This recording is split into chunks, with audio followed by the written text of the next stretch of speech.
अस्सलाम वालेकुम। मैं आपको एक कहानी सुनाने वाला हूँ। इसका उन्वान है इत्तेहाद में बरकत है। किसी गांव में एक किसान रहता था जो नहायत ही शरीफ था। उसके 4 बेटे थे जो खूब हट्टे कट्टे तंदुरुस्त थे, मगर चारों में बाप की कोई खूबी ना थी। चारों हमेशा लड़ते झगड़ते थे और लड़ना झगड़ना उन चारों का रोज का खेल बन चुका था। बाप को उनकी हरकतों पर बहुत दुख होता था। वो हमेशा अल्लाह से यही दुआ करता कि या अल्लाह मेरे बच्चों को समझ और अक्ल दे। एक दिन वो बैठा बच्चों ही के बारे में सोच रहा था, तभी उसे एक तरकीब सूझी और उसने एक पेड़ की पतली पतली शाखें ली और उन्हें रस्सी 10 चाकों को एक रस्सी से बांधा और उसके 4 गट्टे बनाए और अपने बच्चों को बुलाया।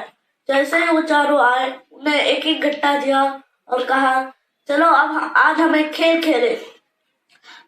जो पहले गट्टा तोड़ेगा उसे एक चीज मिलेंगी। वो चारों हैरान थे, उन्हें कुछ समझ नहीं आ रहा था। और फिर बाप ने कहा, जो पहले गट्टा तोड़ेगा वो जीतेगा।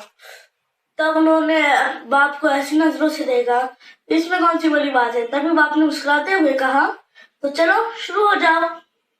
चारों अपनी पूरी ताकत के साथ गट्टों को तोड़ने लगे, मगर कोई भी गट्टों को तोड़ नहीं पाया। जब चारों हार मानकर लग गए, तब बाप ने कहा, लाओ सारे गट्टे मुझे दो।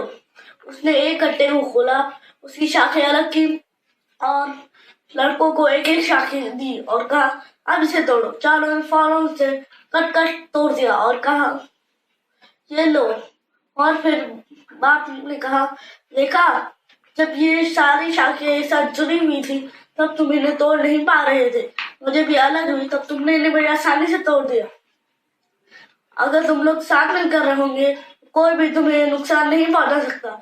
तुम लोग हमेशा लड़ते झगड़ते रहोगे तो कोई भी तुम्हें नुकसान पहुंचा सकता है। सबक से हमें ये सीख मिलती है कि इत्तेहाद में बरकत है। शुक्रिया।